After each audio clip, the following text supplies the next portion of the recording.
Kay isa sa mga maingay na tumututol talaga sa impeachment ng Vice President. Pero, hindi ka naman alay. No, I'm not against the impeachment of the Vice President. I'm against the process. The process, okay. Yung proseso na ginawa nila. Bakit? Kasi nakita ko yung mga congressman, continuation lang ito nung 19 Congress, na incentivize ng bilyong-bilyong piso ng mga infrastructure flood control projects.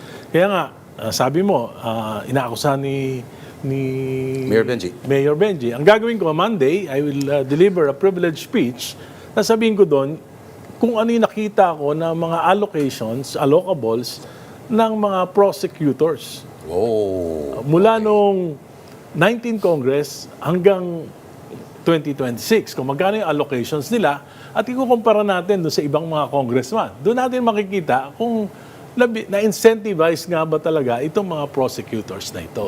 So, hindi naman lahat. Kasi yung iba namang prosecutors dyan, like Representative De Lima, Representative Jokno, wala naman sila noong 19 Congress. Saka mga party list sila, hindi mo maka-quantify kung ano yung kung meron silang allocations dahil national yung kanilang scope. Unlike dun sa mga districts, makikita natin. For example, magkano yung isang prosecutor na from district ganito, makikita mo compared to other district. Kung na-incentivize ba tayo. Pangalawa, kaya naman ako hindi nag-abstain during the voting. I'm not against. Actually, I abstain. Bakit? Hindi nila pinayagan, first time in the history of Congress, na isang miyembro ng Kongreso hindi pwede magtanong sa mga witnesses. Dati ako member, tinanggal nila ako. Tapos nung natanggal na ako, hindi na ako pwede magtanong. Uy, may isang pwedeng inahayaan nila magtanong kahit hindi member. Sino? Yung anak nung nakadetain ngayon. Si Marcoleta. Si Marcoleta, hindi siya pwede magtanong. You can only manifest, but you cannot ask questions. So, marami akong questions na gustong malaman, pero hindi nila ako pinayagan. Kung magmamanifest ka, wala yun. You cannot seek out the truth by just expressing your opinion. So, marami akong tanong kay Madriaga, marami akong tanong sa COA, marami akong tanong doon sa mga witnesses. Hindi nila ako pinayagan. At hindi na itanong yung mga tanong Hindi na itanong. Okay, pero ngayon gumulong na kung ino-observe mo ba siya. Yes, anong of pananaw course. mo rito? Well, dun sa yung unang article, yung sa I don't think na Grave threats. it's an impeachable offense. Yung grave threats. Sinabi mo. Hindi, I don't think that's yung saka nakita ko out of anger ni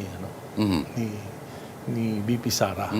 So yung siguro sabi ko nga kung katangahan yung kanyang threat, katangahan din yung maniniwala sa threat na gano'n. Di ba? Para yun ang aking opinion doon. Second, doon sa ito pa lang naman, yung pangalawa. So I cannot prejudge on the other articles. Sa confidential intelligence funds. Sa intelligence fund, buong Pilipinas, presidente, vice president, governors, mga secretaries, may mga confidential funds, yung mga agencies.